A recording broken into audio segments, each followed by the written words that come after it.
Bienvenue les amis. Alors le thème de ce soir, c'est qu'allons-nous devenir tant au niveau de la santé physique qu'au niveau spirituel. Bien sûr, ça dépend de notre évolution. Nous sommes ce soir avec Jean-Pierre Chamodeau, qui est créateur de la méthode libération holographique du cœur péricarde. Bonsoir Jean-Pierre, bienvenue. Bonsoir Gwénoline et bonsoir à toutes et tous. Alors, au programme ce soir, qu'est-ce qu'on va découvrir concrètement ? Alors, on va découvrir que finalement, on va se poser des questions sur notre survie. Je crois que c'est la première question à se poser, c'est est-ce qu'on va finir par traverser ce passage difficile? Et l'issue n'est pas encore tout à fait déterminée et elle dépend de nous. Et donc, c'est nous qui allons, par nos choix, déterminer si nous allons survivre ou pas. Et donc, c'est un peu de tout ça que j'aimerais parler ce soir. Tout à fait, c'est une question de pouvoir de choix aussi. Exactement, voilà. Donc, qu'est-ce que nous avons à choisir? Voilà la grande question. C'est parti. Alors, tu nous as aussi préparé un diapo. Oui, alors, je vais le mettre. Alors, coucou les amis, je vois que vous êtes là. Merci pour vos petits bonsoirs.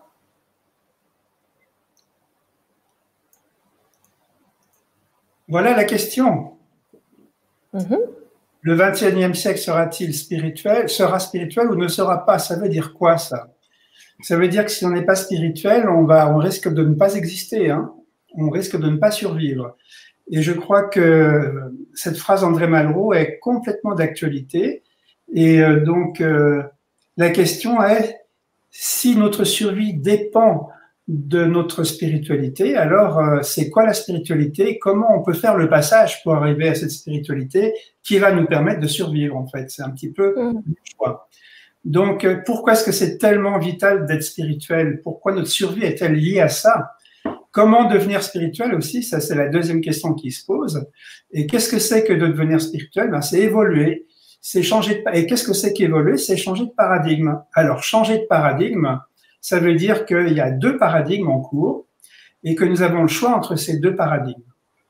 L'ancien paradigme que nous connaissons depuis des centaines d'années, qui est le paradigme matérialiste.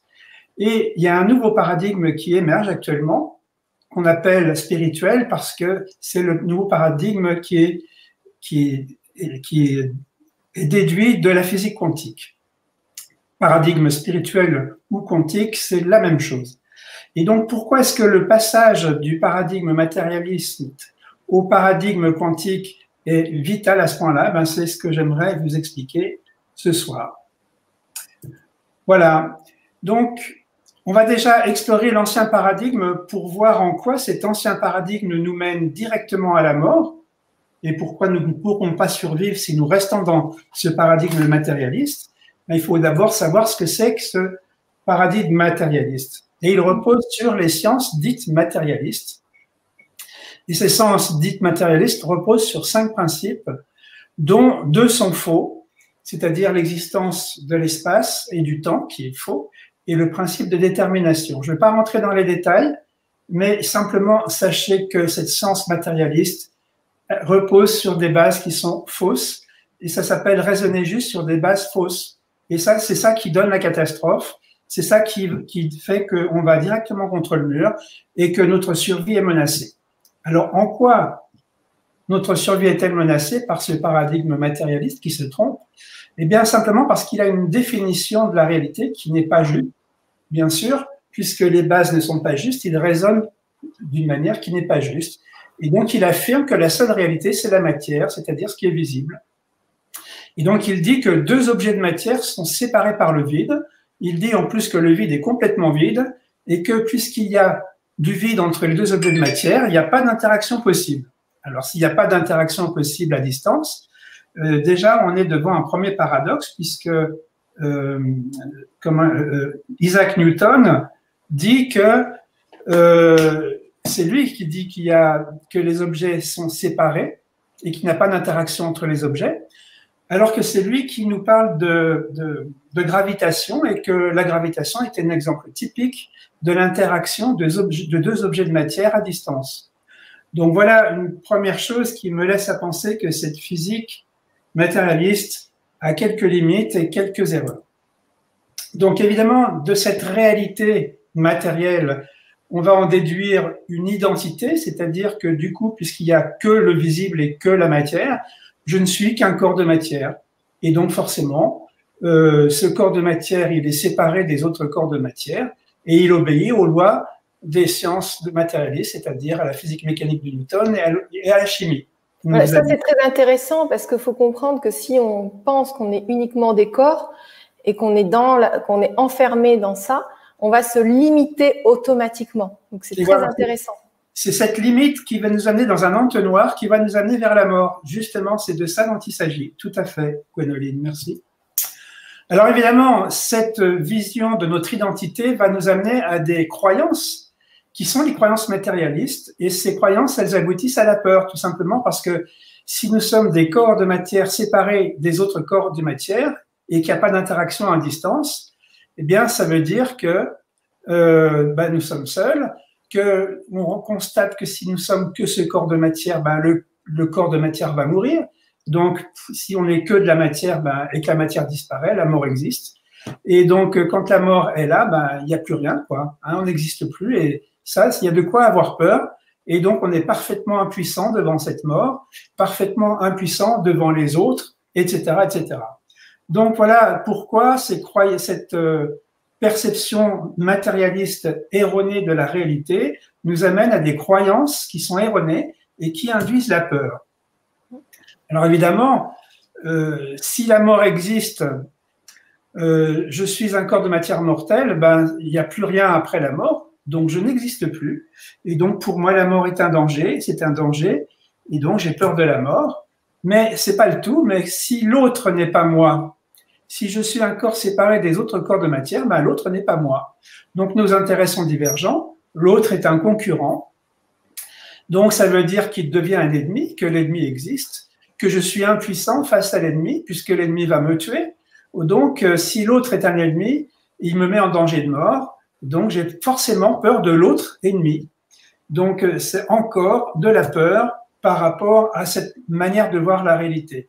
Et donc la solution par rapport à ces croyances, eh bien, si l'autre est un danger et si l'autre est le problème, eh bien, donc, la solution, c'est de tuer l'autre, c'est-à-dire de faire la guerre et donc de faire la guerre contre l'autre ennemi, alors que l'autre ennemi soit un être humain ou que l'autre ennemi soit un virus, un microbe ou ce qu'on veut, ou une pathologie, c'est la même chose. Vous savez, vous voyez souvent des personnalités que vous pensez un peu antisociales ou vous pensez des pervers narcissiques ou des choses comme ça. C'est des gens qui ont tellement profondément peur que chaque personne qui peut être au-dessus d'elle, qui peut briller ou alors avoir des meilleures compétences est un danger et donc est un ennemi. Et qu'est-ce qu'on fait par rapport à un ennemi? Soit on l'attaque, soit on l'évince, mais en tout cas, on ne le traite pas comme un ami. Donc la peur crée tout ça. Et c'est très intéressant de voir le processus, en fait. Et on peut le soumettre, soit le tuer, soit le soumettre. Voilà. C'est les solutions qui se posent à nous.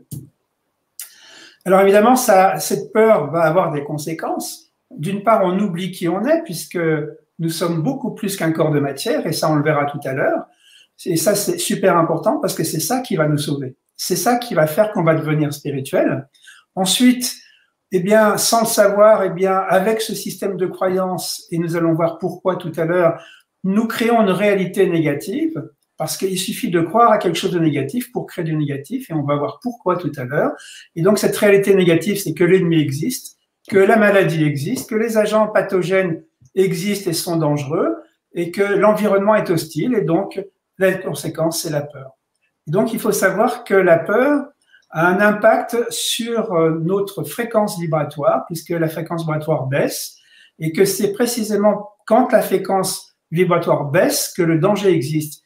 Donc, c'est la baisse des défenses de la fréquence qui amène la baisse des défenses immunitaires et qui amène la maladie. Donc, le problème, ce n'est pas le virus, ce n'est pas la pathologie, c'est la baisse de fréquence qui est à l'origine de la maladie et qui est à l'origine du fait que le virus devient dangereux.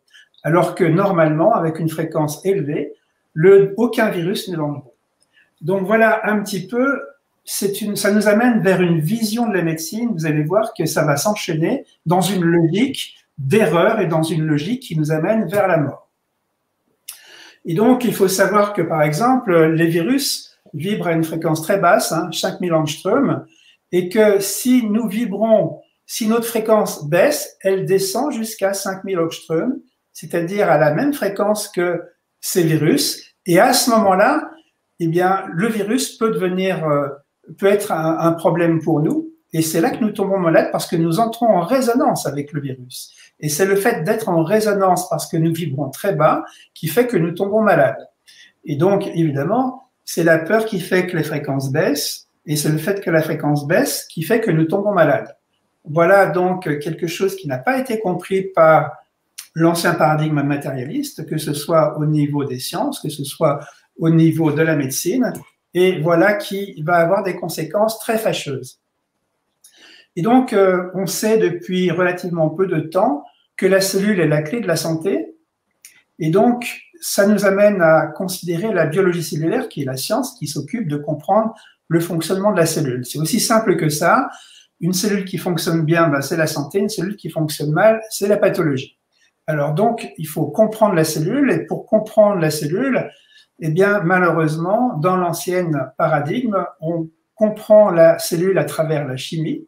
C'est la biologie cellulaire matérialiste classique. Et donc, ça a donné la génétique qui s'est également trompée, puisque la génétique pense que c'est l'ADN, c'est-à-dire le gène qui contrôle la cellule. Et on verra tout à l'heure que pas du tout, c'est complètement une erreur. On appelle ça le dogme de la génétique, d'ailleurs. Et donc, un dogme, c'est tout sauf scientifique. Et donc, les erreurs s'accumulent et donc, on raisonne juste sur des bases qui sont fausses et on va arriver à des catastrophes. Et donc, ça nous donne des définitions de la santé et du bien-être qui sont erronées, bien entendu, puisque la base est erronée. Donc, la santé, c'est l'absence de maladie ou d'infirmité. Et on va voir que c'est pas du tout ça. Le bien-être, c'est la présence d'endorphines dans le sang, et on va voir tout à l'heure que c'est pas du tout ça. Alors évidemment, si on pense que c'est ça la santé et le bien-être, on va œuvrer dans cette direction, c'est-à-dire la direction étant mauvaise, ça va donner des résultats qui vont pas être excellents.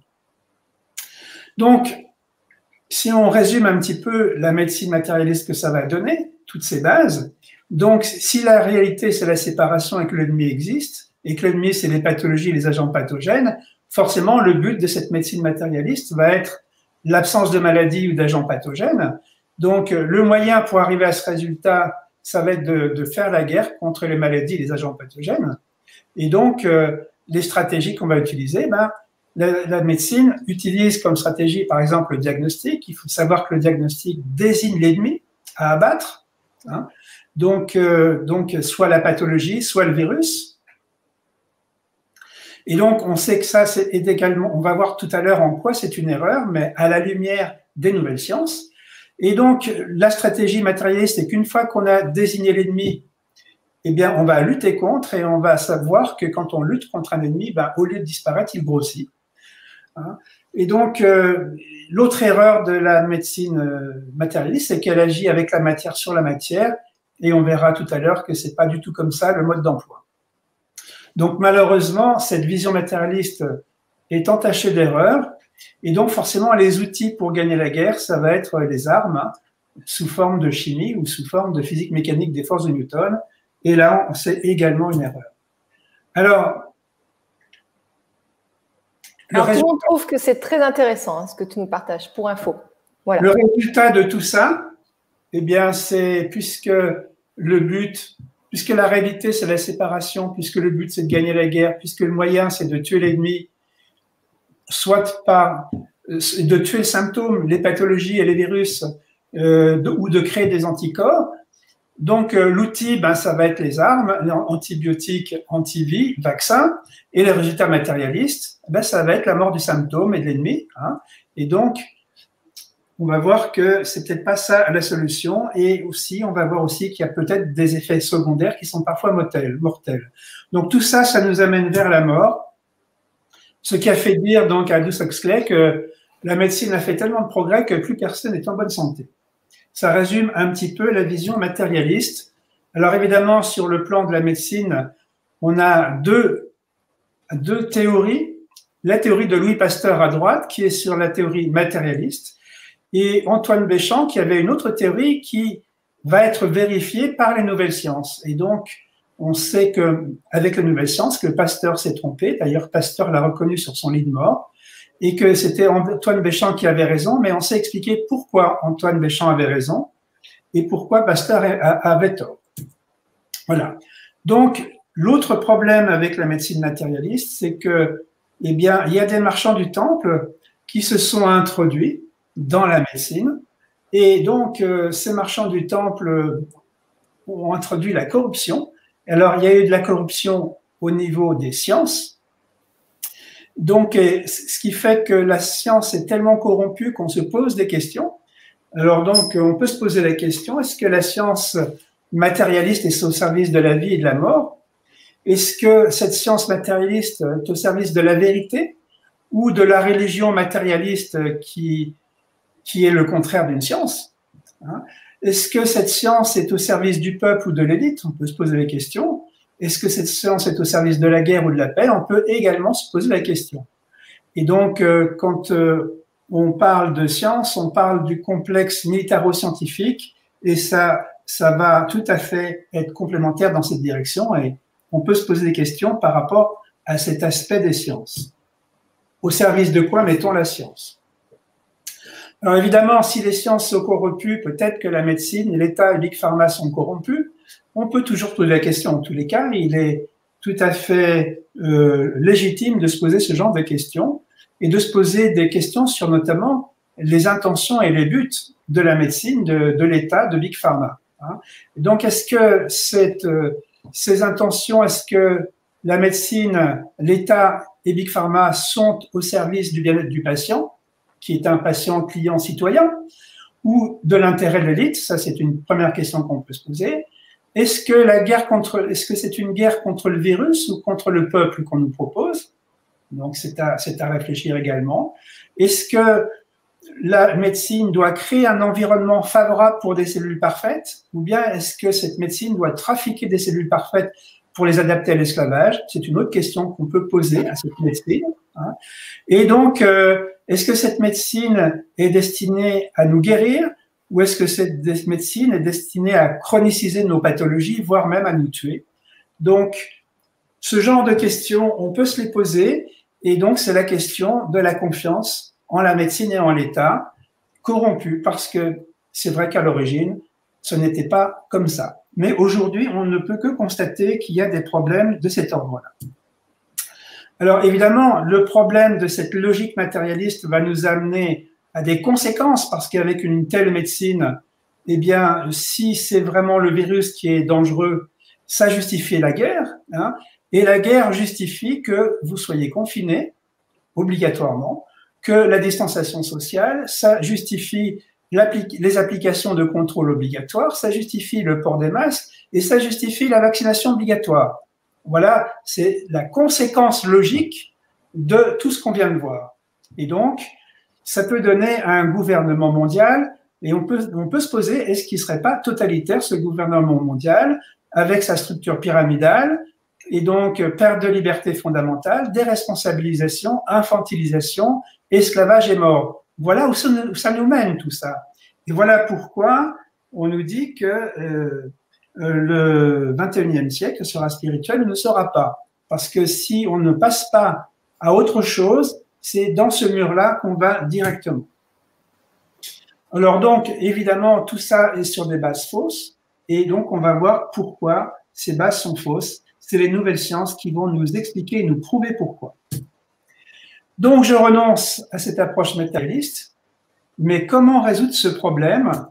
Eh bien, Einstein nous dit on ne peut pas résoudre le problème avec le même mode de pensée que celui qui a créé le problème.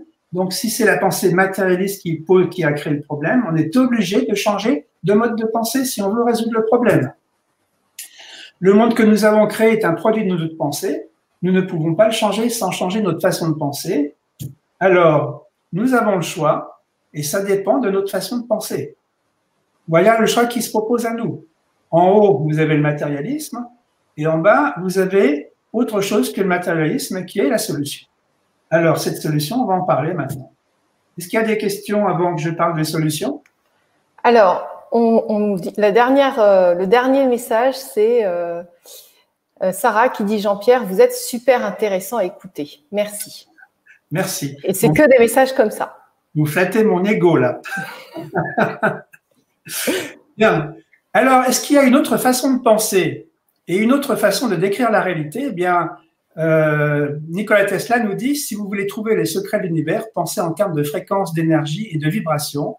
Et ça veut dire, eh bien, essayer de penser, eh bien, essayer de connaître la physique quantique.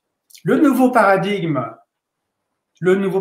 scientifique, c'est le paradigme que nous apporte la physique quantique.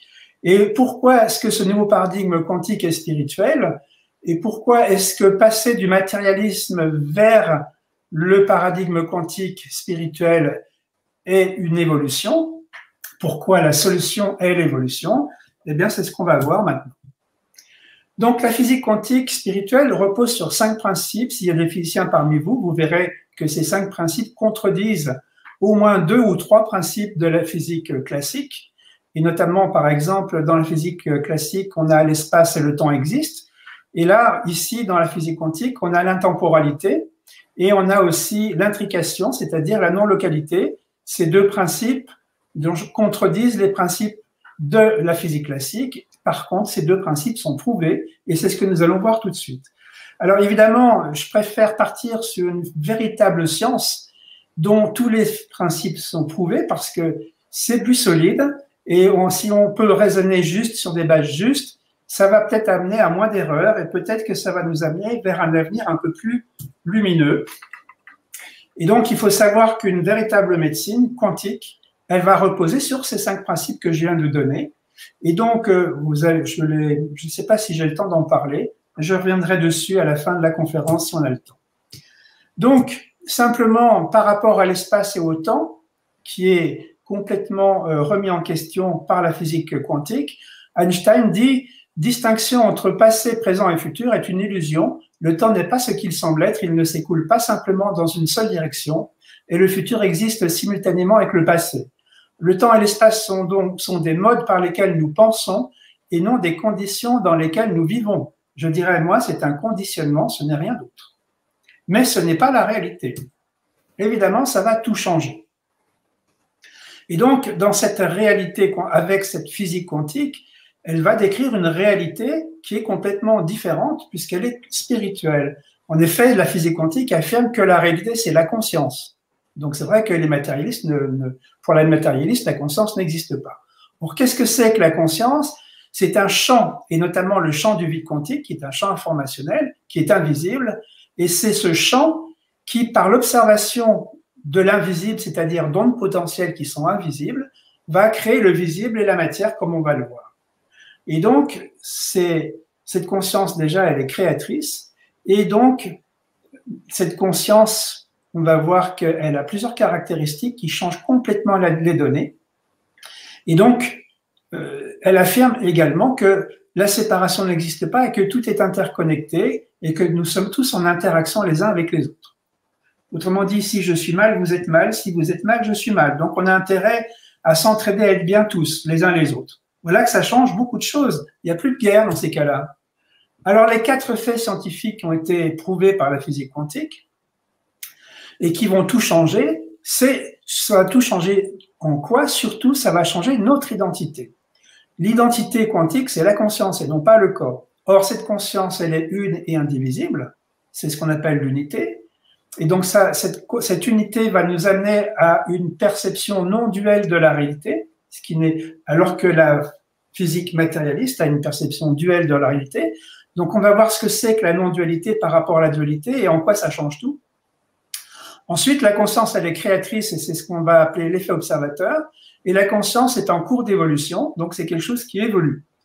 Et donc, ces choses fondamentales vont nous amener à tout changer en termes de croyances, en termes de solutions, de problèmes, de se définir un problème, de trouver des solutions, etc. Donc, si nous sommes une conscience une et indivisible et nous sommes omniprésents, et donc il va falloir qu'on prenne en compte cette unité, qu'on prenne en compte la non-dualité et la non-localité, ça c'est la première chose. Nous sommes une conscience immortelle et donc il va falloir prendre en compte notre immortalité. nous sommes une conscience créatrice omnipotente et il va falloir qu'on prenne en compte l'effet observateur. Et nous sommes la conscience en cours d'évolution, omnisciente, et donc il va falloir qu'on prenne en compte la nécessité d'évoluer. Ça en fait des choses qui changent complètement par rapport au paradigme matérialiste. Donc on va commencer par notre identité quantique qui dit que nous sommes une conscience une et indivisible. C'est ce qu'on appelle le 4e principe de la physique quantique, qui s'appelle intrication quantique, et qui est en train de prouver que ce que disent les sages depuis des milliers d'années est juste et vrai et prouvé scientifiquement, c'est-à-dire nous sommes tous un. Alors, donc, je ne vais pas rentrer dans les détails puisque j'ai fait déjà une conférence sur la physique quantique. Allez voir sur mon site, il y a 2 conférences sur la physique quantique qui expliquent ça. Mais en très gros, Einstein était face à Niels Bohr. Niels Bohr, c'est un petit peu le chef de file de la physique quantique. Et Einstein avait bien donné des petits problèmes à résoudre à Niels Bohr, juste pour comment dirais-je, juste un petit peu pour l'embêter, pour le titiller un petit peu et ça sous-entendait que sa théorie quantique ne tenait pas la route en quelque sorte. Et donc, Niels Bohr, lui, il a résolu tous ces problèmes que de lui donner Einstein jusqu'au dernier.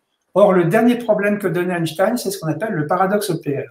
Donc, je ne vais pas vous en parler ce soir, allez voir sur mon site. Ce paradoxe EPR a fait réfléchir John Seward Bell, qui a donc mis au point ce qu'on appelle les inégalités de Bell. Et donc, ces inégalités de Bell ont fait réfléchir un autre physicien, Alain Aspect, français, qui a fait une expérience qui va prouver en 1982 l'intrication quantique, c'est-à-dire l'unité. Alors, je n'explique pas le contenu parce qu'il est déjà dans des conférences enregistrées, mais la conclusion de tout ça, c'est qu'on a maintenant la preuve que la vérité, c'est l'intrication, c'est-à-dire l'unité, que l'univers est enchevêtré dans une toile de liens invisibles entre particules qui sont de ce fait indivisibles. L'univers est un et nous ne sommes pas divisibles. Il n'y a qu'un seul être vivant, c'est l'univers. Tous les êtres humains sont ce même être vivant. Et donc l'illusion, c'est la séparation, c'est-à-dire la sensation d'être séparés les uns des autres et de tout ce qui nous entoure n'est qu'illusion. C'est une illusion, cette séparation, et c'est cette illusion-séparation qui a donné la guerre et la mort du paradigme matérialiste. Donc c'est de là qu'on essaye de sortir, et ça c'est fondamental. Alors Erwin Schrödinger, qui est quand même prix Nobel en physique, nous dit que la multiplicité des choses n'est qu'apparente, car en vérité il n'existe qu'un seul esprit, traduisez conscience. Il n'existe aucun cadre de pensée au sein duquel nous pourrions voir la conscience comme plurielle. C'est juste quelque chose que l'on construit en raison de la pluralité temporelle des individus et spatiale, je dirais, et ceci est une fausse construction. Autrement dit, tous les corps que nous sommes sont habités par la même conscience. Il n'y a pas de conscience individuelle et séparée. Nous sommes tous la même conscience. David Bohm, qui est un physicien qu'on ne présente plus, dit « Cette réalité forme un tout indivisible. Nous sommes indivisibles. Quelqu'un qui est isolé des autres n'existe pas. Nous ne sommes pas isolés, nous sommes indivisibles. » Et donc, ça inclut l'univers tout entier avec tous ses champs, toutes ses particules. Puisque nous sommes un champ, ce champ est indivisible. Partir d'une intégrité non divisée signifie que nous devons nous défaire de l'ordre mécanistique, c'est-à-dire de la vision matérialiste de l'univers.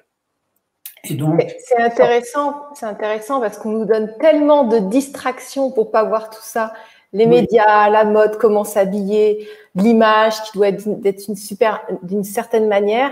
Et pendant ce temps-là, la nourriture, bien s'alimenter, faire du sport, tout ça. Et pendant ce temps-là, on oublie qui nous sommes et du coup, on n'évolue pas. On est coincé dans un cercle de matière, d'avoir, de garder des choses et tout.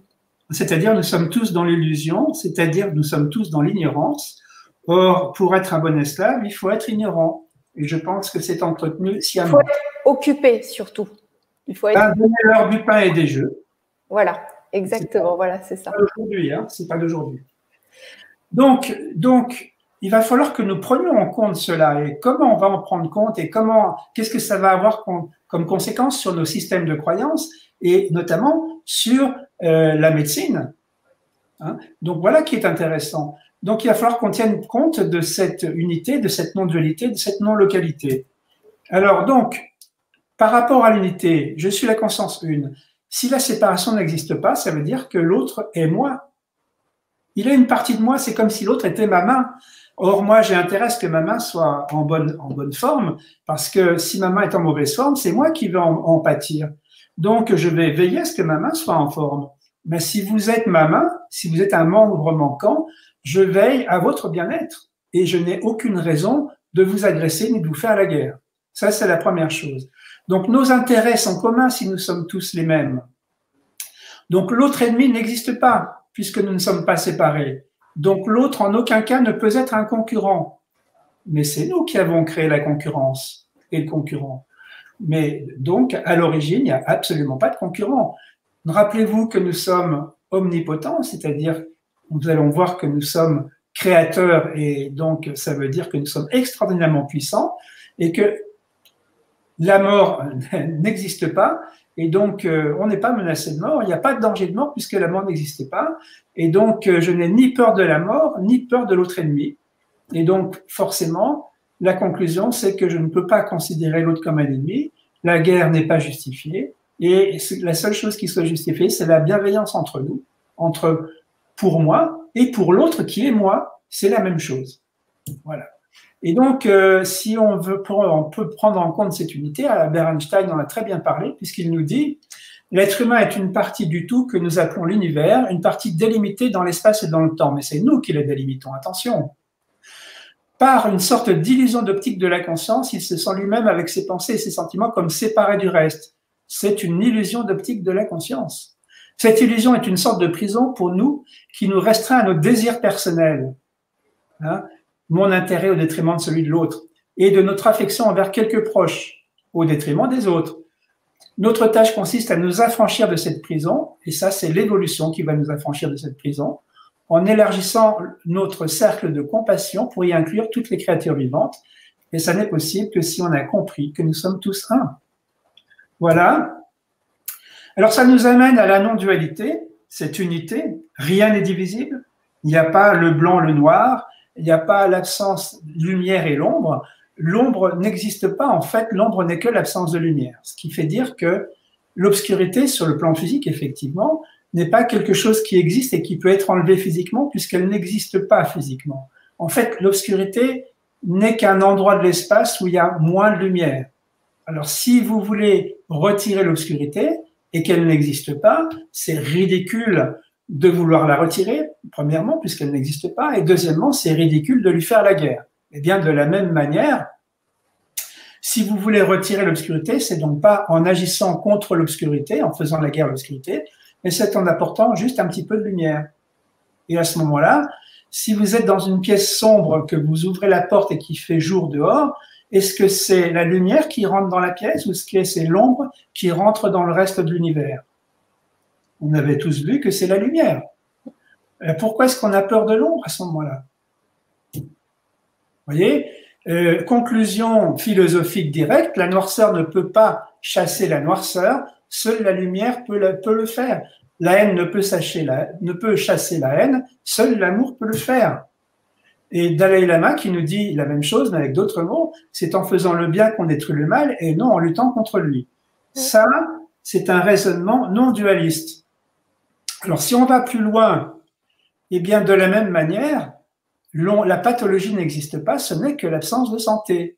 Ce qui fait que si la pathologie n'existe pas, c'est ridicule de lutter contre, c'est inefficace puisqu'on ne pourra jamais retirer une pathologie, c'est complètement négatif parce qu'on s'occupe du négatif et c'est contre-productif, on va voir tout à l'heure pourquoi, parce que nous allons créer l'ombre et nous allons la nourrir. Et ça, c'est exactement ce qu'on fait avec le matérialisme et c'est exactement ce qu'on doit arrêter de faire si on veut aller vers un avenir plus souriant. Et donc, au lieu de lutter contre les pathologies, eh bien, au lieu de vouloir lutter contre l'ombre, eh bien, on va ramener un peu de lumière, c'est-à-dire on va ramener un peu de santé et de bien-être. Et donc, on va voir comment on s'y prend pour faire ça. Donc, vous voyez que on change complètement. Au lieu de lutter contre les pathologies, on va œuvrer pour la santé et le bien-être.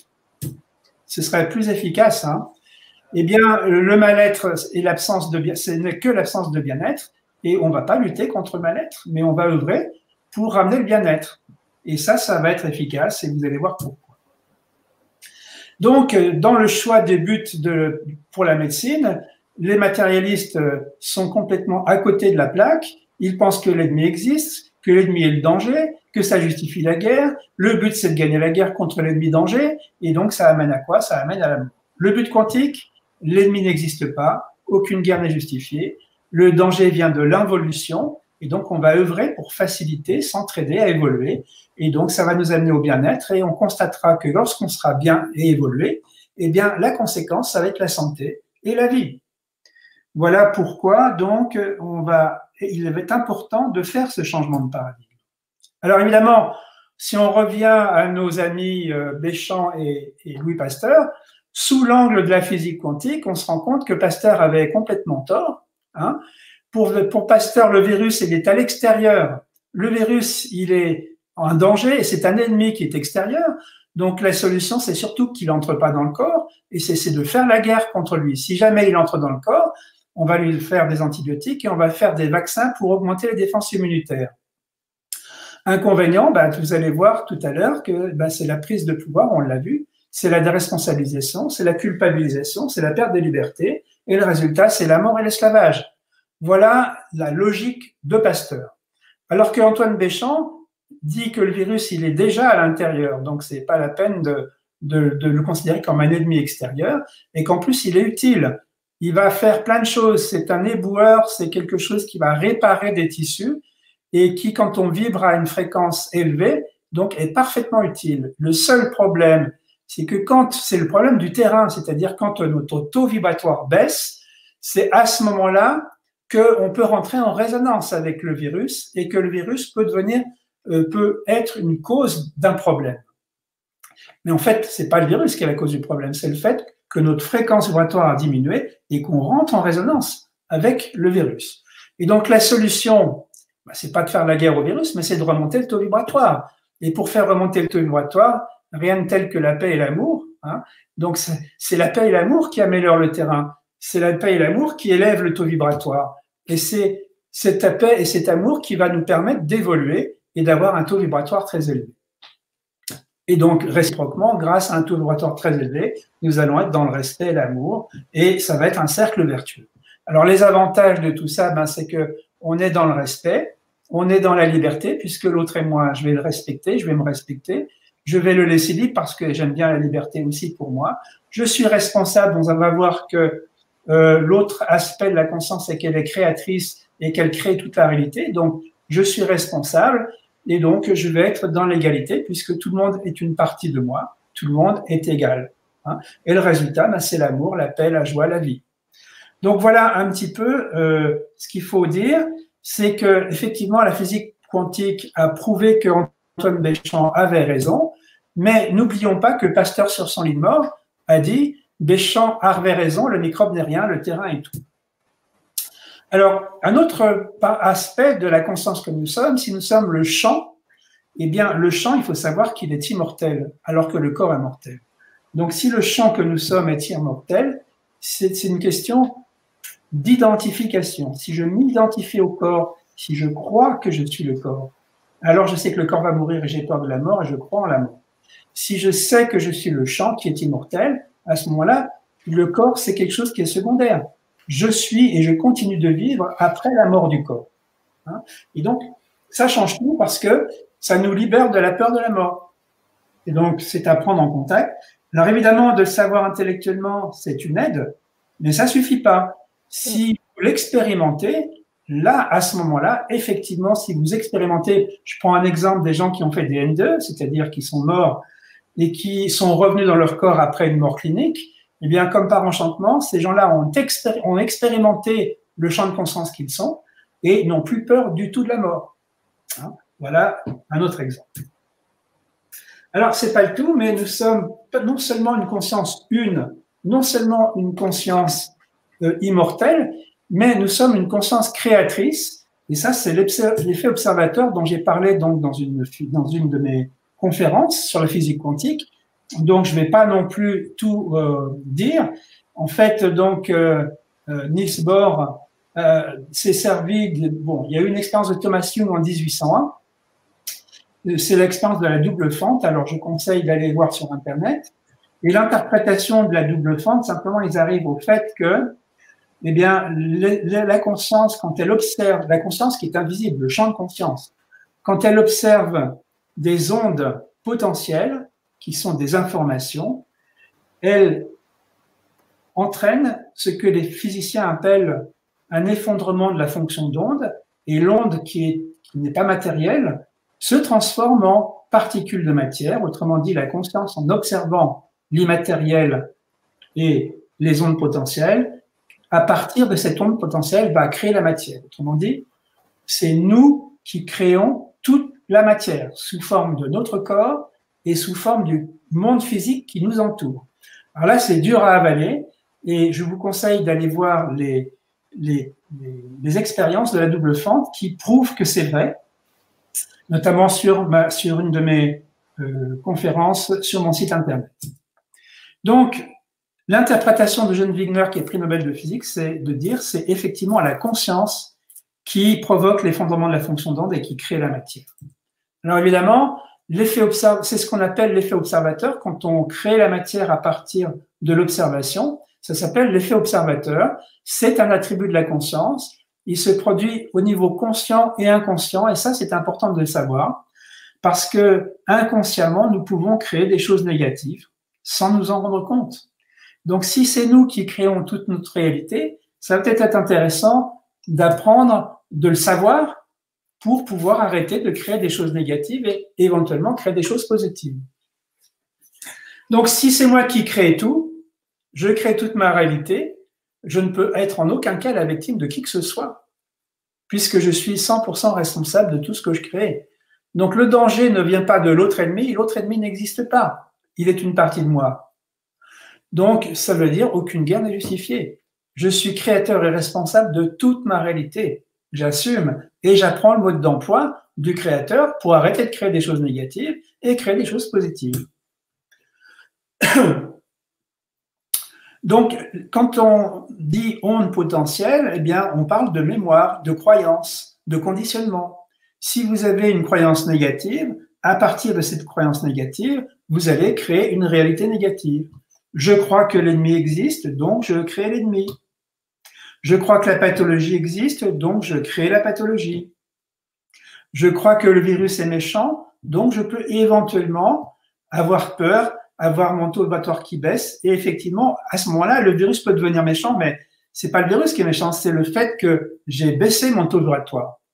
Donc, ce serait peut-être intéressant de s'intéresser au mode d'emploi de l'effet observateur, hein, d'arrêter de créer du négatif, et pour ça, ce serait bien de se libérer de ses mémoires et de ses croyances négatives, c'est-à-dire changer de paradigme, puisque l'ancien paradigme, c'est une matrice qui nous maintient dans un système de croyances qui lui-même crée du négatif.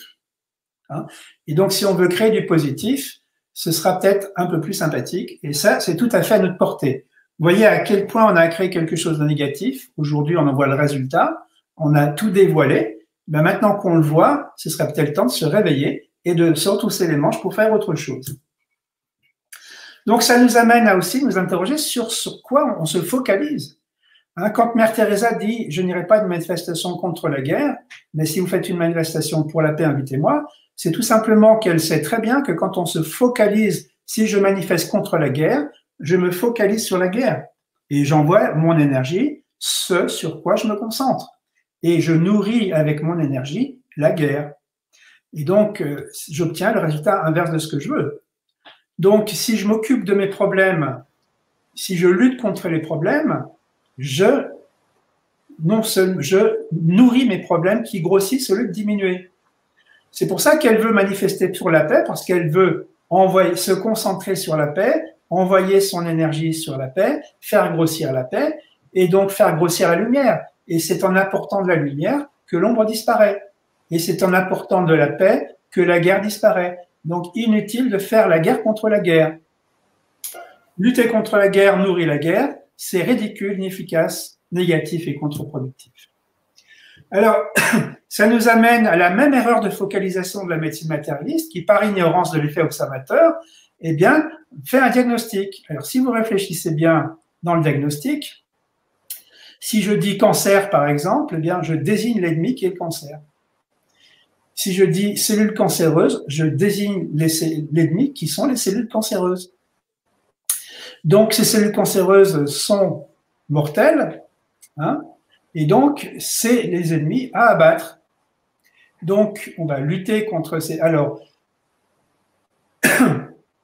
ce diagnostic, non seulement il crée et il entretient la croyance dans l'existence de l'ennemi, alors qu'on a vu que ça n'existait pas, et donc, il va entretenir toutes les croyances qui vont avec, qui vont faire qu'on va créer des choses négatives.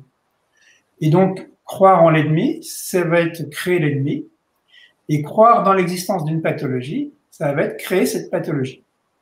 C'est un peu du même ordre que si une voyante vous dit que vous allez avoir un accident de voiture dans un mois, vous avez un accident de voiture dans un mois, est-ce que c'est parce que c'était écrit ou est-ce que c'est parce que vous avez cru cette croyance et que vous l'avez créée?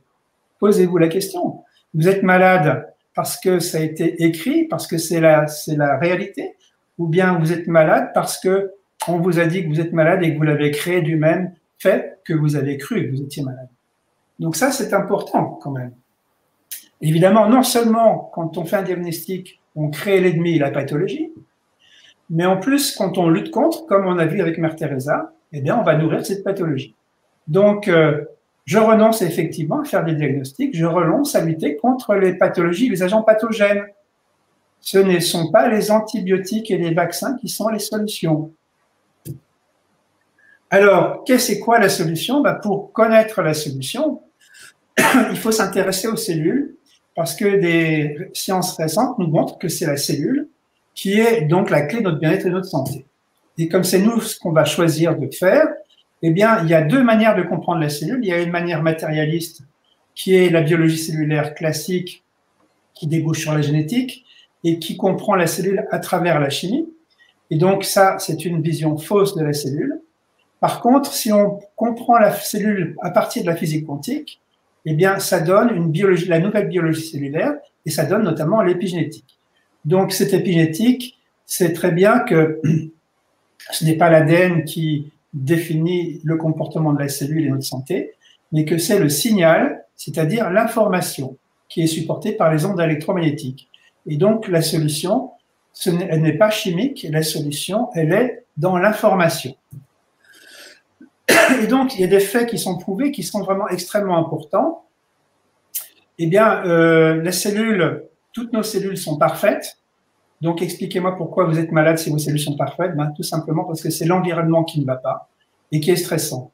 C'est lui qui crée le problème et non pas vos cellules. Donc, vous n'êtes pas taré, vous êtes parfait. C'est l'environnement qui, malgré vos cellules parfaites, eh bien, va les faire dysfonctionner.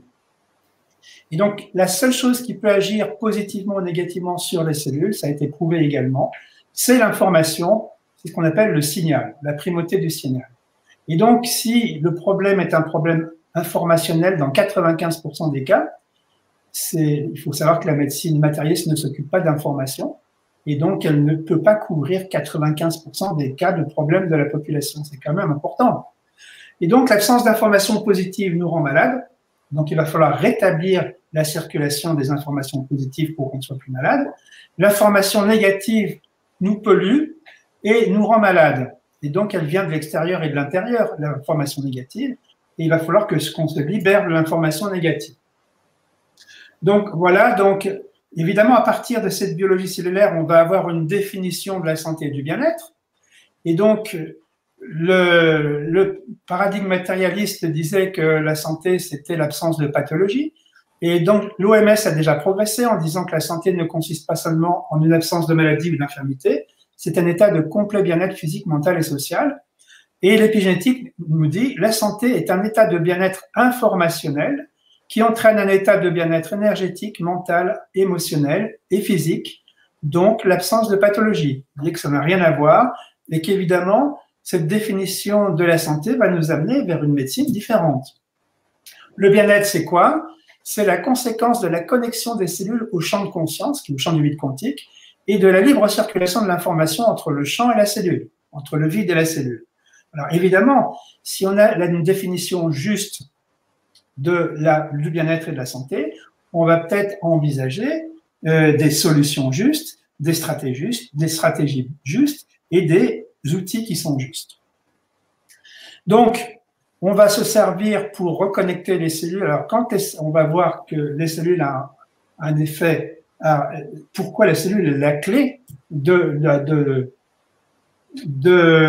la santé et du bien-être. Donc, nous, ce qu'on va viser, c'est le bien-être de la cellule. Et donc, pour arriver au bien-être de la cellule, on va se servir de la physique quantique, c'est-à-dire de l'effet observateur, qui est l'intention, et de l'amour. Donc, la cohérence cardiaque pour se mettre en état d'amour, se mettre en état d'amour pour créer un champ d'amour entre la cellule et ma conscience. Pourquoi? Parce que je vais vibrer à la même fréquence que les cellules, et du coup, ça va permettre un phénomène de résonance qui va permettre à l'information d'arriver aux cellules. Et donc, les intentions qui sont des informations, je vais les passer par 4 canaux différents. Et tout ça d'une manière globale, c'est-à-dire pas locale, comme le fait la médecine classique, qui a des spécialistes. Donc, 4 canaux pour l'intention, la pensée, le toucher et le verbe. Si on additionne les 4, eh bien, on est 4 fois plus efficace. Donc, cette médecine quantique, qui sera la médecine de l'avenir, elle ne doit pas être antibiotique contre la vie. Elle doit au contraire aider la vie et non s'y opposer. Elle ne doit pas considérer le symptôme comme un ennemi, mais au contraire comme un ami qui révèle des causes, donc les solutions réelles. Les solutions réelles. Et alors, pourtant, c'est pas d'aujourd'hui ce concept, parce qu'Hippocrate en parlait déjà à son époque, et en principe, la médecine devrait obéir à Hippocrate, parce que Hippocrate nous dit qu'un authentique médecin, pour être un bon médecin, il nous dit, cherche la cause du mal et traite-la. Pour être un meilleur médecin, cherche la cause de la cause et traite-la. Et pour être un authentique thérapeute, cherche la cause de la cause de la cause et traite-la. Il faut remarquer que notre médecine matérialiste ne s'occupe que du symptôme, mais pas de la cause, ni de la cause de la cause, ni de la cause de la cause de la cause. Alors, une médecine quantique doit s'occuper de la cause. Et donc, la cause de notre mal-être et de toutes nos pathologies, c'est les hormones de stress qui déconnectent nos cellules. Donc, je vais agir pour que les cellules soient reconnectées. La cause de la cause, c'est l'environnement qui déclenche la sécrétion d'hormones de stress, soit l'environnement intérieur avec nos mémoires et nos conditionnements. Donc, on va essayer d'œuvrer pour nous libérer de nos mémoires, soit l'environnement extérieur parce que c'est un environnement agressif de compétition et de guerre. Tout ça à cause des croyances matérialistes. Et donc, comment est-ce qu'on peut établir la paix à l'intérieur, c'est-à-dire libérer des informations négatives, et comment est-ce qu'on peut établir la paix à l'extérieur? Voilà quelles sont les solutions. Et la cause de la cause de la cause, pourquoi est-ce que l'environnement est stressant? Eh bien, tout simplement à cause de notre involution, c'est-à-dire à cause de notre système de croyance, de notre ignorance, de penser que nous sommes séparés, que l'autre, un concurrent, est un ennemi. Et c'est ça qui fait qu'on a un environnement qui est agressif. Donc, enfin, si on veut traiter la cause de la cause de la cause de la cause, il est essentiel de contribuer à l'évolution, c'est-à-dire à mon évolution personnelle et à l'évolution des autres. Quand est-ce qu'on va s'entraider pour évoluer ensemble? Elle est dans cette direction. Bien. Alors, donc là, c'est ce que je viens de dire. Il faut voir que pourquoi est-ce que les hormones de stress vont déconnecter les cellules? Eh bien, vous voyez, ici, vous avez dans le bocal du milieu, vous voyez 3 petites gouttes d'hormones de stress, cortisol, adrénaline, qui tombent dans une boîte de pétri qui est remplie de cellules. Eh bien, qu'est-ce que ça va donner? Ça va donner à droite une cellule qui va diminuer de volume, et vous voyez que la membrane s'épaissit et qu'il n'y a plus de passage entre le milieu intracellulaire et le milieu extracellulaire. Et donc, le problème, c'est que les cellules qui sont petites et rétractées à cause des hormones de stress, elles perdent de l'eau, puisqu'elles se diminuent de volume. Et donc, l'eau, il faut savoir que c'est l'interface entre le vide quantique et la cellule. Autrement dit, si on perd de l'eau, on perd de l'information. Et comme je disais tout à l'heure, la santé, c'est quand l'information circule.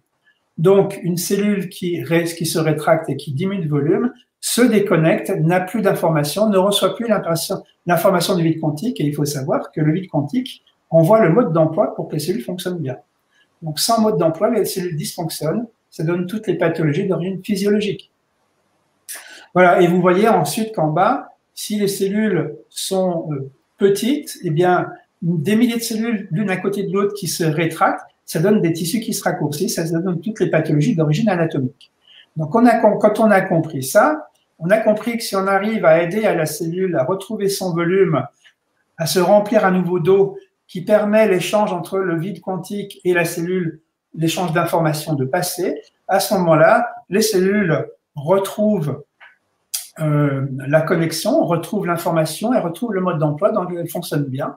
Les pathologies d'origine physiologique disparaissent et en plus, les tissus se rallongent. Les contraintes mécaniques, quand les tissus se raccourcissent, sont à l'origine de plein de pathologies, notamment les vertèbres se mettent de travers. Si les tissus se rallongent, ben les vertèbres ne se mettent plus de travers et donc les pathologies d'origine anatomique disparaissent. Donc, voilà. Pour le mal-être, c'est exactement la même chose parce qu'il faut savoir que lorsque vous êtes le champ de conscience, ce qu'on appelle le champ du vide quantique, c'est l'amour, la paix et la joie. Et quand vous êtes coupé de ce champ, quand vous n'avez plus de contact avec, vous vous éloignez de vous, de qui vous êtes vraiment. Et donc, plus vous vous éloignez de vous, moins vous sentez l'amour que vous êtes, moins vous sentez la paix que vous êtes, moins vous sentez la joie que vous êtes. Et en plus, ces informations, c'est ce qu'on appelle les forces de guérison. Et donc, les forces de guérison disparaissant, eh bien, commencent tous les problèmes. Et quand vous vous sentez loin de vous, ben, vous vous sentez loin de l'autre en même temps. Vous êtes séparé de vous et de l'autre. Et vous croyez dans la séparation, du coup. Alors que c'est simplement le résultat du fait que vous êtes stressé. Si vous êtes séparé de vous et de l'autre, vous êtes séparé de l'amour, donc ça vous manque, vous êtes en manque. Vous allez chercher l'amour que vous ne trouvez plus à l'intérieur, à l'extérieur, et vous devenez dépendant de l'autre. Mais quand vous faites ça, vous vous rendez compte que parce que vous êtes loin de vous, vous êtes loin de l'autre, et du coup que c'est très difficile de recevoir l'amour de l'autre.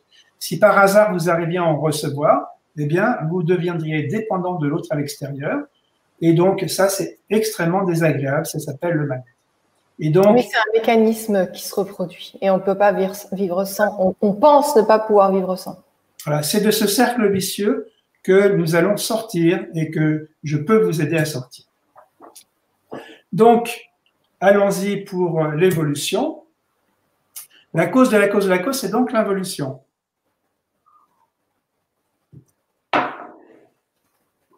Alors, nous sommes une conscience immortelle, nous sommes une conscience une, nous sommes une conscience créatrice et nous sommes une conscience en devenir.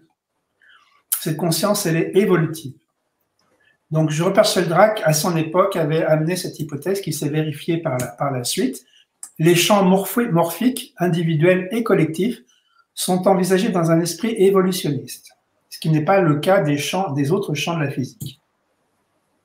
Jung nous dit l'inconscient collectif, qui est un champ, est composé de toutes les expériences humaines depuis l'aube des temps. Donc, il y a un champ collectif de tous les êtres humains, et tous les humains puissent dans cette mémoire collective qu'à leur tour, ils contribuent à façonner. Donc, il y a une interaction entre les consciences individuelles et la conscience collective. Et ça, il faut le savoir. Donc, dans ce raisonnement quantique, si je suis une conscience en devenir, le seul danger vient de mon ignorance, qui est l'involution. C'est-à-dire, j'oublie qui je suis. Et donc, à partir de là, je vais avoir une vision matérialiste négative, je vais créer du négatif, ça va nous amener à la guerre et à la mort. Donc, c'est le seul danger, il n'y a aucun autre danger. Hein, ce n'est pas les virus, ce n'est pas les pathologies, les dangers. C'est simplement l'ignorance. Et donc, le seul espoir, c'est d'évoluer moi-même et de contribuer à l'évolution de moi et des autres. Alors, voilà les solutions quantiques. Comment on s'y prend pour évoluer?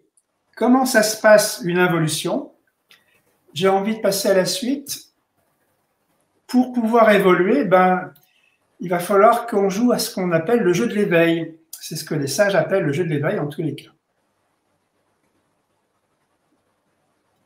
Donc, on pense que la réalité, on a tendance à la voir comme des formes manifestées et non pas comme la conscience manifestée et sans forme, engendrant des formes. Seul le monde matériel est considéré comme réel dans cette illusion. Nous sommes éduqués à différencier d'une forme à l'autre. Nous reconnaissons sans difficulté que nous sommes différents des autres humains, mais nous confondons différence et séparation. On peut être différent en étant un. La même conscience peut s'exprimer de manière différente selon chaque personne. Définir Le défi spirituel, c'est l'éveil qui consiste à se souvenir que nous provenons tous d'une seule et même conscience qui prend plusieurs formes. Et qu'est-ce qui va nous y aider? C'est l'amour. Parce que nous sommes complets par nature. Nous sommes déjà tous un, mais c'est notre mental qui nous coupe de notre essence, hein, comme je vous l'ai expliqué, en épigénétique notamment. On a démontré que nos systèmes de croyances vont faire qu'on va interpréter un événement neutre comme étant dangereux. Et c'est cette interprétation de danger qui n'est pas réelle qui va faire que nous allons sécréter des hormones de stress même quand il n'y a pas de danger réel. C'est la fonction de l'amour de nous faire prendre conscience de la complétude qui a toujours existé et de nous éveiller à l'unité qui a toujours existé. Voilà. Alors, je contribue, moi, à cette évolution par ma méthode. Et donc, si vous voulez connaître ma méthode, allez voir sur mon site internet, chamodo.fr, et notamment allez voir les vidéos qui y sont. Et donc, qu'est-ce qui se passe à la fin d'une séance quand j'interviens sur les personnes? Et j'explique comment j'interviens sur d'autres vidéos. Eh bien, donc, ces personnes se rapprochent d'eux-mêmes. Alors, il faut bien savoir que vous avez compris ce que c'est que le passage de l'ancien paradigme au nouveau paradigme. Mais vous avez compris intellectuellement. Seulement, si vous avez toujours peur, vous êtes toujours loin de vous et vous n'avez pas expérimenté ce changement de paradigme. Si vous voulez l'expérimenter, eh bien, il va être nécessaire de faire un travail. Et c'est ce travail que je propose avec la libération holographique du cœur péricarde. Alors, travail, c'est plus une consultation? Une consultation, exactement. C'est des consultations dans lesquelles je reconnecte, j'aide les cellules à retrouver leur volume, ce qui fait que les cellules sont reconnectées au champ de conscience. Et donc, c'est pas connecté ou non connecté, mais c'est à quel pourcentage de connexion vous êtes. Vous voyez, c'est pas la dualité. C'est pas ombre ou lumière, c'est quel est le pourcentage de lumière par rapport à l'ombre. C'est pas connecté ou déconnecté, mais c'est quel est votre pourcentage de connexion. Et donc, c'est quelque chose de très positif, de très progressif. On peut aller de 0% de connexion à 100% de connexion. C'est ça le chemin. Est-ce que tu peux décrire au juste ce que provoque le fait d'être connecté à soi-même? Qu'est-ce que ça provoque dans le corps et qu'est-ce que ça provoque dans la vie? Bon, dans le corps, ça provoque des effets physiques. Déjà, comme les cellules augmentent de volume, les tissus se rallongent, les contraintes mécaniques disparaissent. Et par exemple… Donc, alors, contraintes mécaniques, est-ce que tu peux nous donner des exemples concrets? Contraintes mécaniques, admettons, on a l'épaule bloquée, elle se débloque. Oui, mais alors, comme si tu veux, par exemple, un tissu mou, il s'attache d'un os et il va à un autre os. Quand ce tissu mou se raccourcit, ben, il tire l'os de travers et il provoque ce qu'on appelle une lésion ostéopathique qui peut donner une sciatique, qui peut donner des douleurs et des choses comme ça. C'est un exemple parmi tant d'autres. Mais je donne dans mes conférences une liste complète des pathologies qui sont la conséquence de ça. Hein? Oui, il y a plein d'autres conférences avant que vous pouvez aller visionner. C'est ça. Donc, je ne peux pas rentrer dans les détails parce que j'aimerais m'en tenir à un temps qui… je pense que je vais peut-être pouvoir respecter le temps aujourd'hui. Donc, j'aimerais pouvoir le faire. Alors, qu'est-ce qui se passe? Non seulement il y a des conséquences mécaniques, non seulement il y a des conséquences qui sont le bien-être, et on va décrire le bien-être. Attends, je voudrais dire un truc avant. Dis-moi, dis-moi. David qui dit « Je confirme, après une séance avec Monsieur Chamodo, je n'avais jamais accédé à ce niveau de bien-être. Encore 1000 merci Gwen pour cela. » Bon, voilà quelqu'un qui accepte de témoigner. Vous avez sur mon site d'autres témoignages, concrètement, de quantité de pathologies qui disparaissent parce que la disparition de la pathologie n'est que la conséquence du bien-être qui elle-même n'est que la conséquence de la connexion. Et donc, moi, je m'occupe simplement de connecter, c'est-à-dire de la cause, en fait. Hein. La cause, c'est la déconnexion. Donc, ta méthode, on peut dire, c'est de la physique quantique parce que tu ne touches pas la personne. Tu vas pas être comme un ostéopathe à étirer les muscles, voilà. Faire des étirements. Je ne m'intéresse pas au corps physique et c'est parce que je ne m'intéresse pas au corps physique que j'ai un résultat sur le corps physique. Alors pour ça, il faudrait rentrer dans les détails. J'ai consacré des conférences complètes à ça, mais quand Einstein dit seul le champ gouverne la particule, il faut savoir que le champ, c'est la conscience, le champ morphogénétique. La particule, c'est la matière, c'est la cellule. Hein, c'est le corps physique de matière. Et si vous voulez avoir un impact important sur le corps physique, si vous agissez en tant que corps sur le corps, ça marche pas. Par contre, si vous agissez en tant que conscience sur le champ de conscience de l'organe que vous souhaitez traiter, le champ morphogénétique, et là, vous avez un impact sur le plan matériel qui est énorme.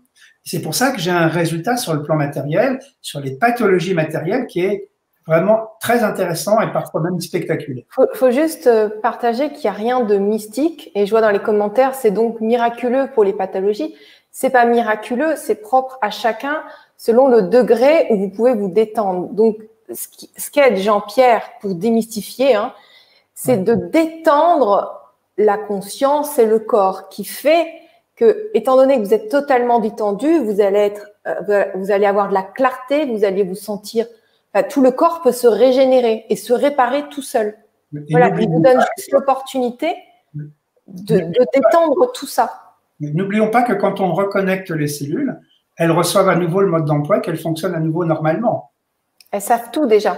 Oui, donc elles reçoivent l'information. Et donc les guérisseurs disent elles reçoivent l'énergie de guérison, les forces de guérison.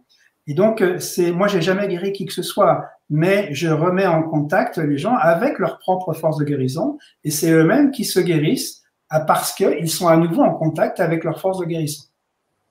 Voilà. Sur le plan, ça donne d'autres expériences. Il y a d'autres questions? Alors, est-ce que ça s'apprend pour le faire seul? Alors, évidemment, donc c'est ça l'idéal et c'est ça l'avenir.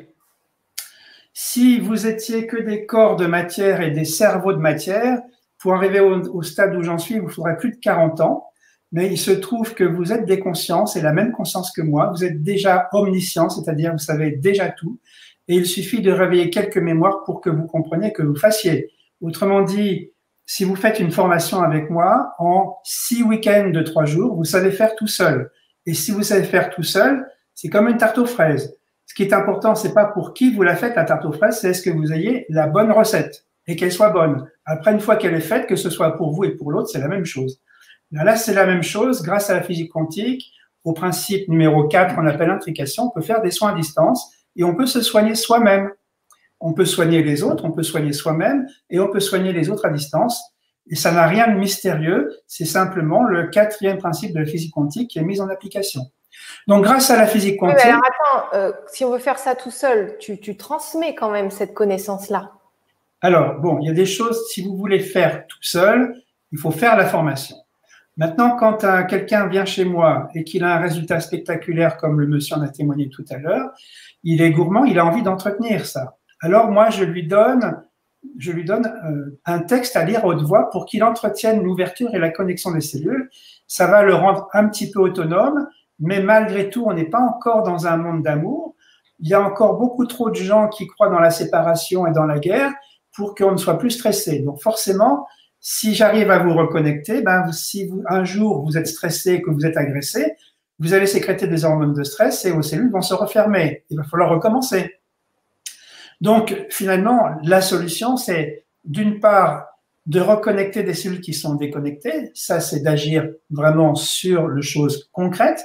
Mais si vous voulez que à long terme ça dure, il faut qu'on s'entraide tous à créer un monde d'amour et de respect.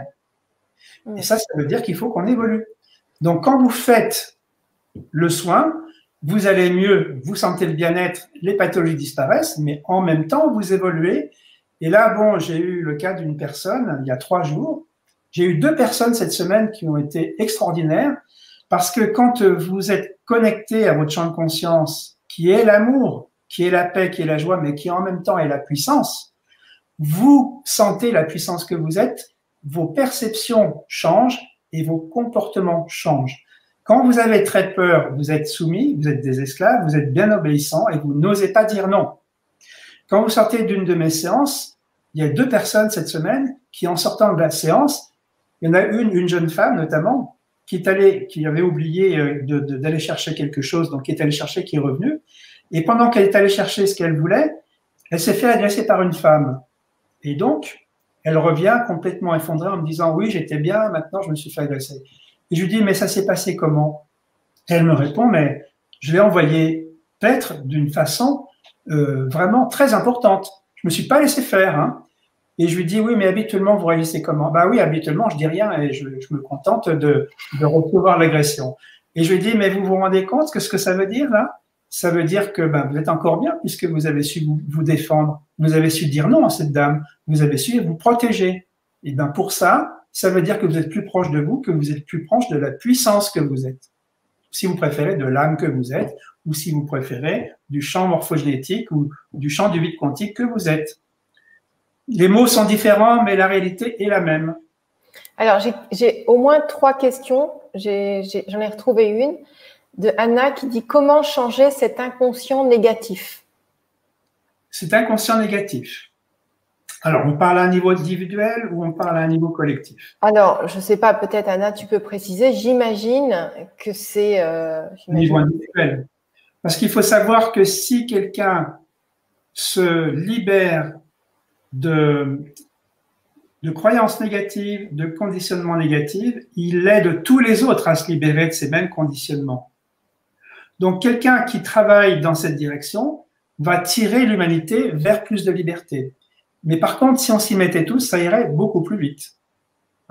Alors, donc, pour ça, donc, je me sers des découvertes de l'épigénétique, notamment de Bruce Lipton, je me sers de la physique quantique, parce que quand vous intervenez avec votre conscience, avec amour, que vous envoyez de l'information et que cette information est destinée à ouvrir les cellules, eh bien, à ce moment-là, vous obtenez ce résultat que les gens se rapprochent de leur âme et sont reconnectés.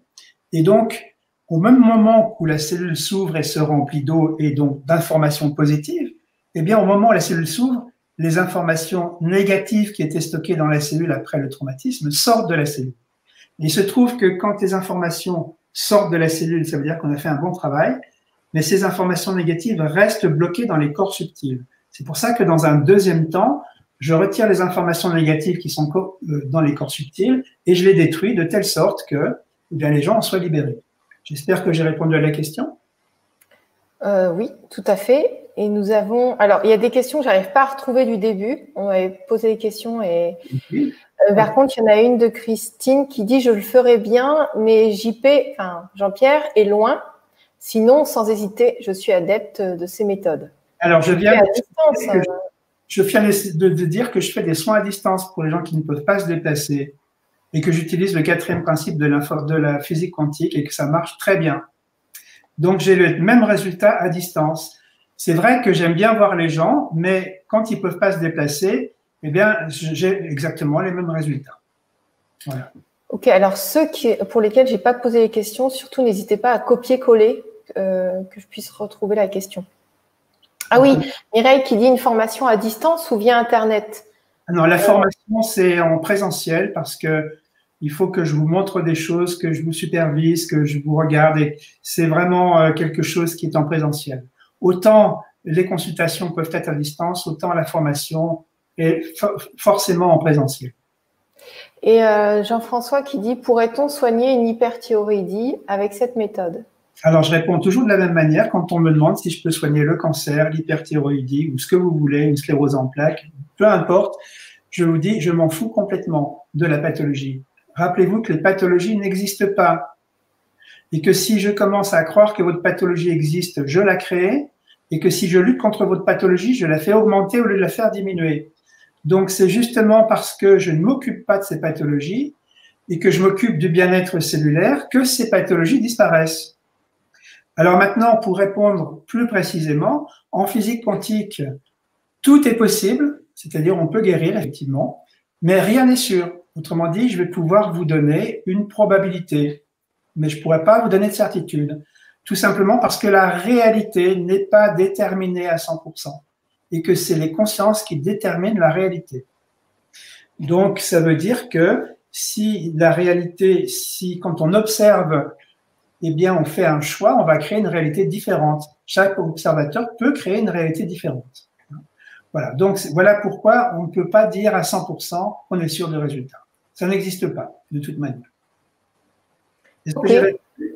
Oui, je pense que tu as répondu. Donc, est-ce que tu voulais ajouter quelque chose ? Moi, par rapport à ça, ben, j'ai juste à terminer la conférence, quoi. D'accord. Mais par rapport aux questions qui ont été posées, ça va. Oui, c'est bon, à part si on me recopie-colle celle que j'ai pas vue. Ça vous intéresse parce que là, j'en ai pour, en fonction de ce que vous voulez, en quart d'heure ou 10 minutes, en fonction de ce que vous souhaitez. Je peux vous donner quelques effets sur les perceptions, ce que vous ressentez quand vous avez reçu un soin LHCP.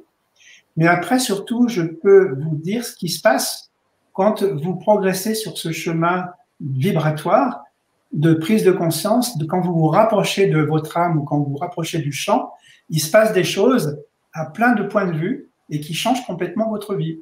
Et ça vous explique qu'effectivement, c'est pas simplement une compréhension intellectuelle d'un changement de paradigme, c'est aussi le vivre et l'incarner par un taux vibratoire. Et donc, c'est le travail sur le taux vibratoire qui fait que ça change tout.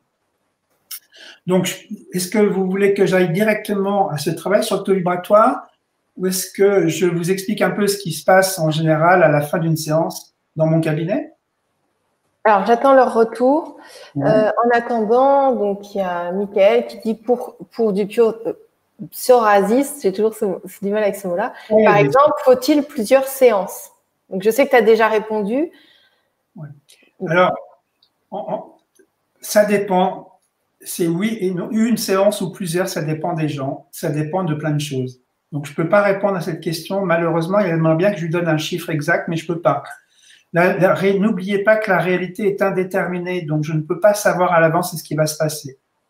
Et alors, j'aimerais aussi apporter une précision à Michael. En attendant de faire quoi que ce soit comme technique, tu peux toujours agir sur la mécanique du corps, c'est-à-dire l'alimentation. Moi, par exemple, j'ai eu une dermatite. J'ai compris, en éliminant tous les céréales et les sucres raffinés, ça a complètement diminué. Ça ne veut pas dire que c'est que la mécanique du corps, il y a autre chose qui peut agir, mais déjà, ça peut t'aider si jamais tu consommes trop de sucre et de céréales. Voilà, l'organe de la peau va déjà être libéré mécaniquement. Ça peut être une aide provisoire. Oui, pour aller dans ton sens, Gwénoline, je dirais que n'oublions pas que Bruce Lipton a démontré que l'alimentation était très importante. Mais il faut savoir aussi que c'est pas à un niveau mécanique uniquement, parce que l'alimentation agit à un niveau énergétique et à un niveau vibratoire.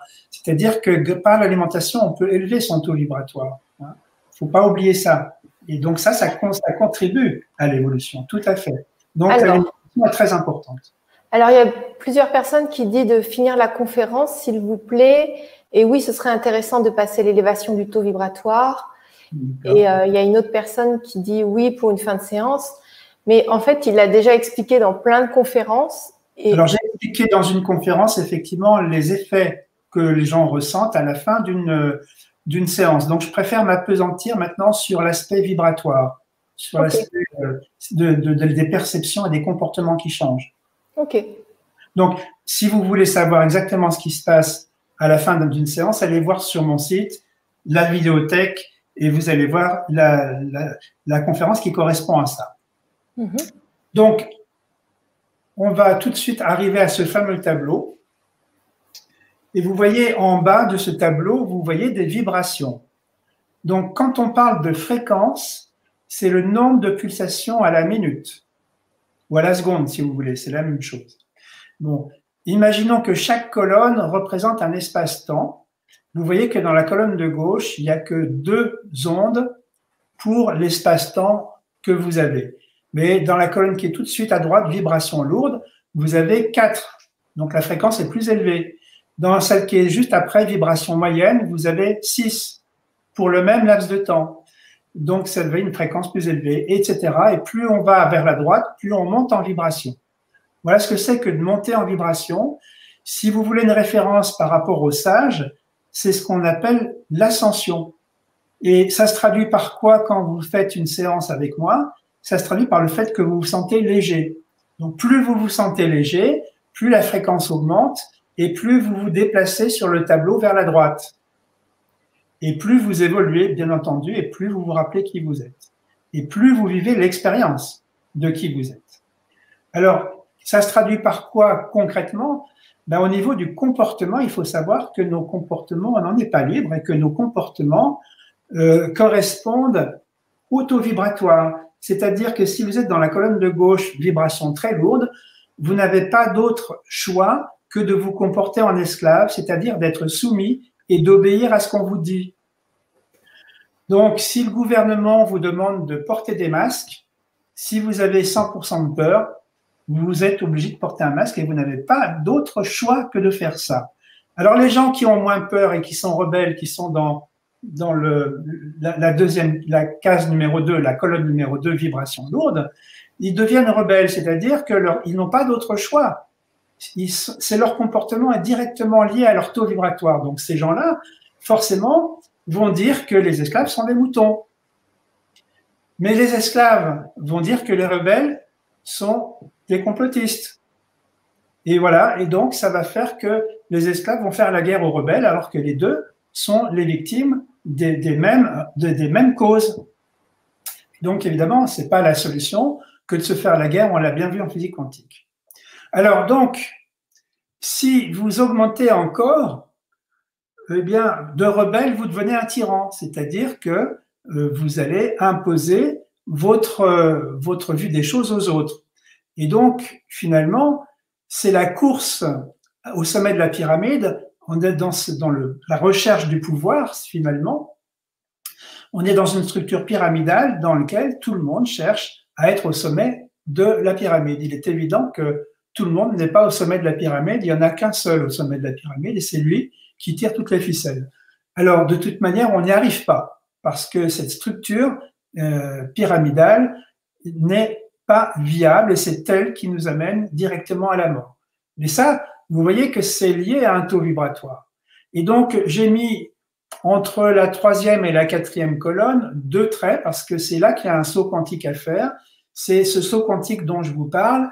On doit passer de l'autre côté de la double barre pour arriver donc à autre chose qui est que finalement on est dans l'autorité quand on est. Alors vous voyez que on va se servir aussi de la dualité et de la non-dualité. L'esclave, c'est celui qui a 0% de son pouvoir. Donc, il donne 100% de son pouvoir à une autorité extérieure. Donc, ça, c'est quand il vibre avec cette fréquence lourde qui est en bas. Si vous augmentez votre vibration, vous devenez rebelle, c'est-à-dire que vous retrouvez 25% de votre pouvoir. Et donc, avec ce pouvoir, ces 25%, vous allez lutter contre l'autorité extérieure pour reprendre 100% de votre pouvoir. Mais finalement, il vous en manque 75% de votre problème. Donc, c'est pas est-ce que je suis dans le pouvoir ou dans l'absence de pouvoir, c'est à quel pourcentage de pouvoir je suis. Et donc, on va pas lutter contre l'absence de pouvoir, mais on va retrouver notre pouvoir progressivement. Si vous augmentez en vibration, vous allez devenir un tyran, c'est-à-dire vous allez prendre le pouvoir sur les autres et vous allez retrouver 50% de votre pouvoir. Mais il vous en reste encore 50% à trouver. Vous devenez l'autorité extérieure et vous abusez de votre pouvoir. Et ça donne ce qu'on a à la grande échelle, à une échelle de l'humanité aujourd'hui. Voyons les abus de pouvoir des gens qui sont au sommet de la pyramide. Si vous faites ce saut quantique et que vous allez dans la colonne numéro 4, eh bien, vous retrouvez 75% de votre pouvoir et vous n'en avez perdu que 25%.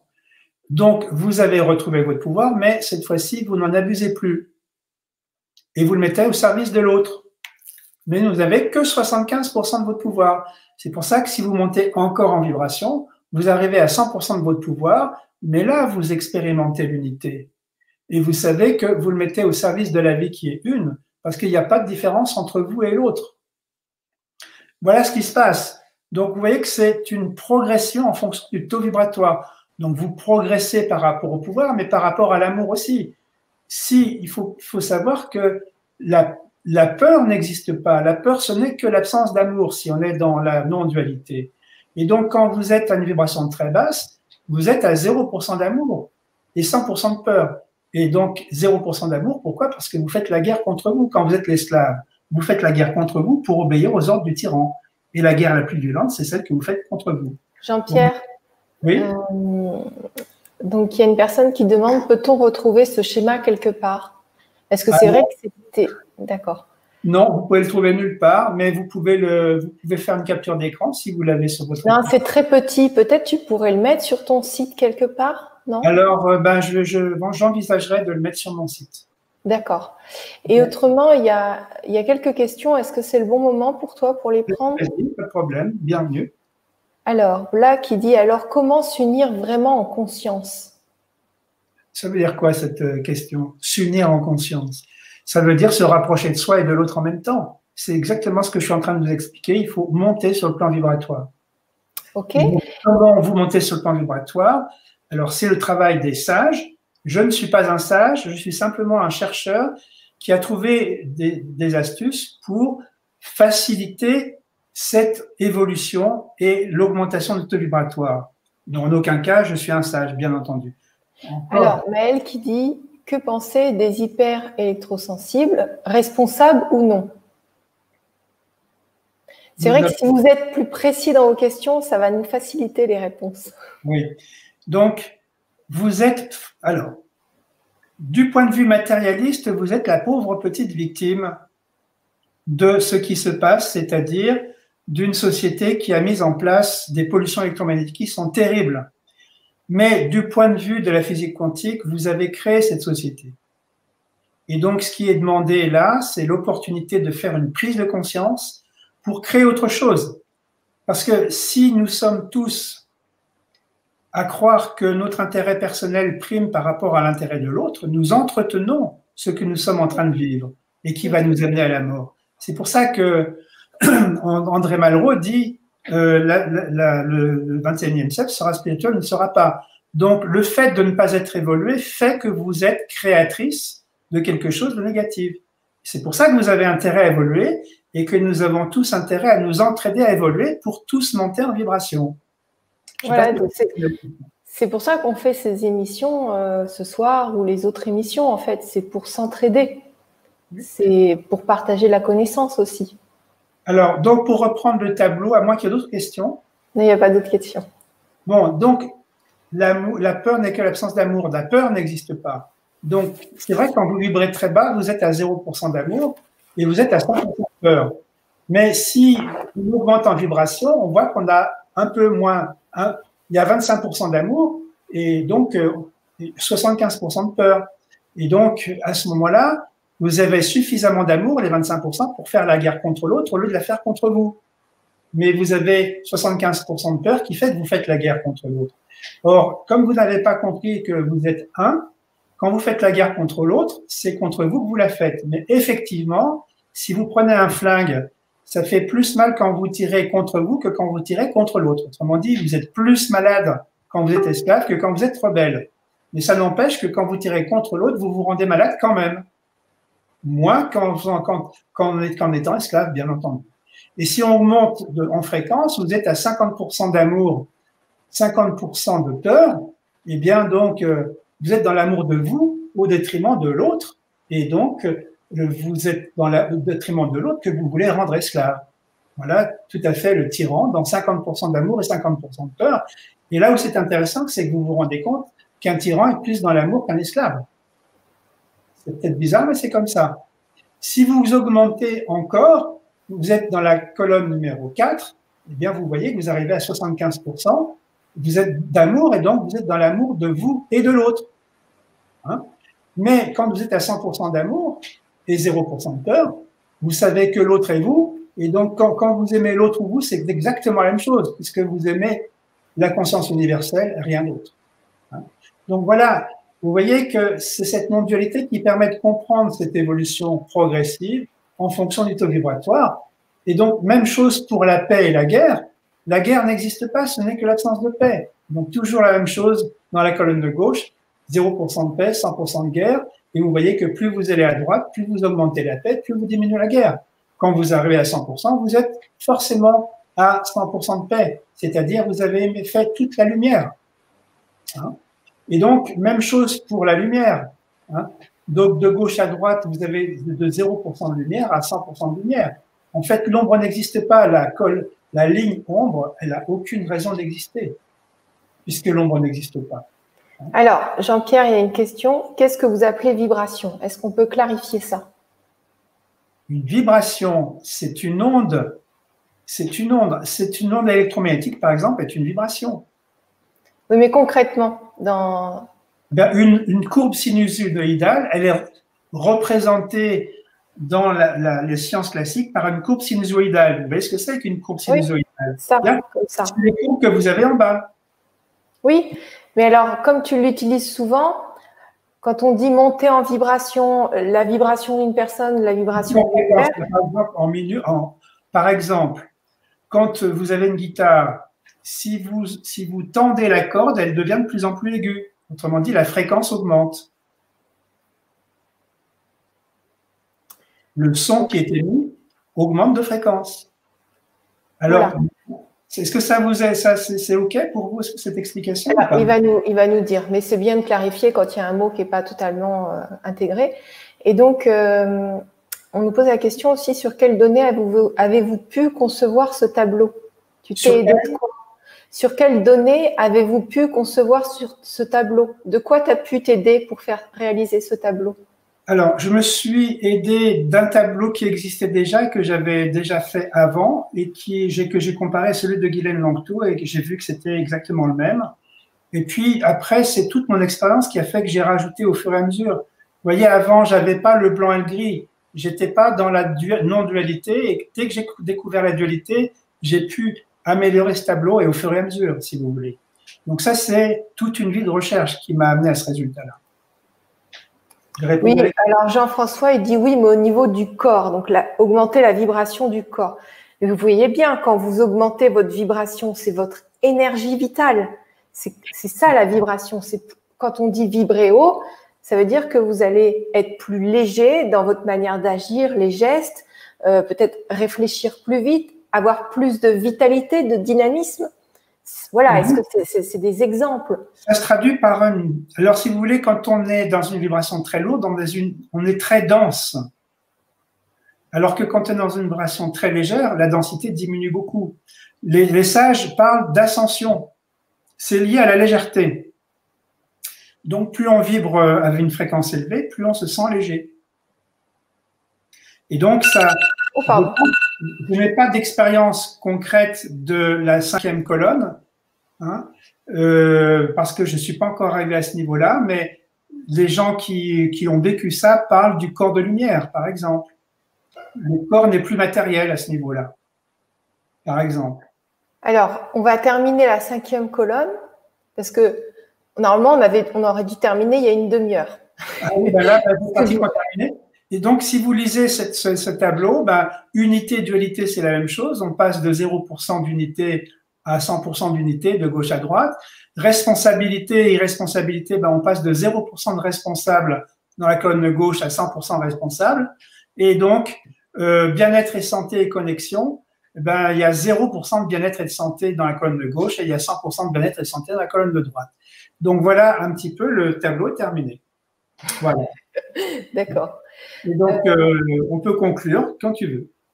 Oui, alors, pour la conclusion, est-ce que peut-être tu voulais nous partager aussi, donc on peut conclure, mais tu peux nous partager les soins que tu fais, le prochain stage, par exemple, si oui, alors, je vais faire ça tout de suite.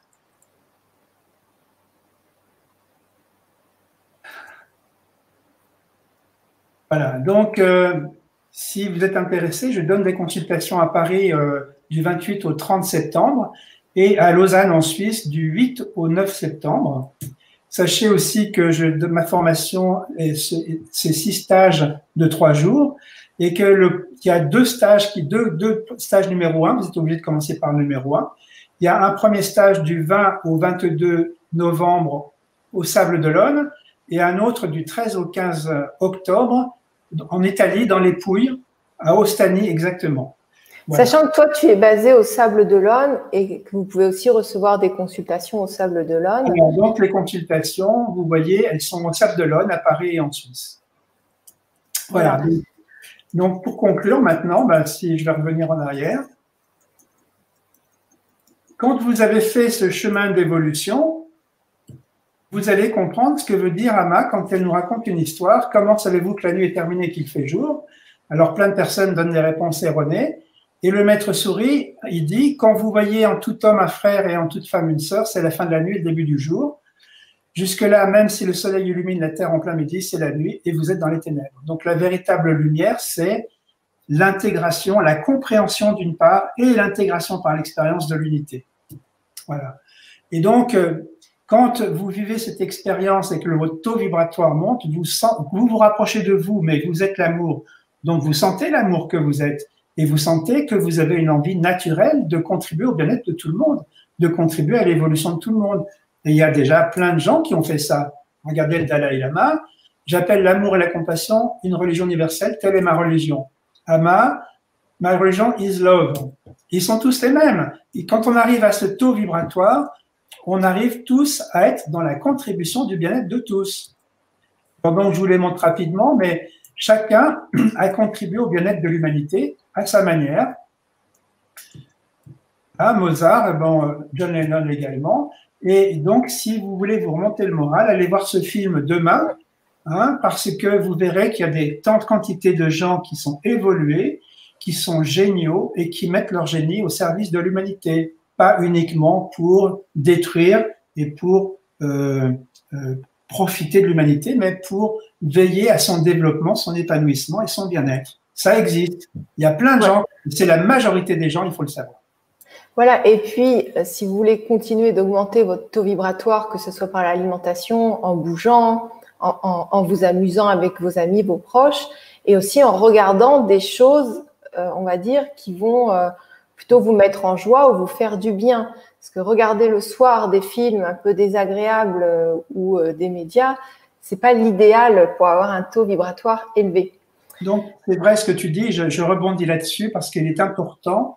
Comme tout est informationnel, l'alimentation est une information. Donc, une mauvaise alimentation, ça va vous détruire. Ça va vous faire involuer. Donc, une bonne alimentation est très importante, mais tout ce que vous devez surveiller, tout ce que vous acceptez comme information. Donc, si vous allez regarder des films d'horreur, si vous regardez les informations mainstream, c'est la même chose. Vous allez vous laisser complètement polluer et votre taux vibratoire va baisser. Vous allez aller vers la peur et vous allez vous retrouver dans la colonne de gauche. Mais c'est ce que veulent tous les tyrans, c'est que vous soyez dans la colonne de gauche parce que vous êtes bien obéissant quand vous êtes dans la colonne de gauche. En fait, on est je vais y arriver, on est responsable de recevoir les informations que nous voulons. Donc, des fois, on les reçoit sans quelque part, on les imprime, mais on peut aussi gommer. On se dit, OK, ça, je prends pas, je gomme ou j'élimine. Et autrement, on choisit vraiment les informations et les personnes qu'on côtoie dans la mesure du possible. Exactement. Donc, l'épigénétique nous le dit, ça, nous le prouve. Hein.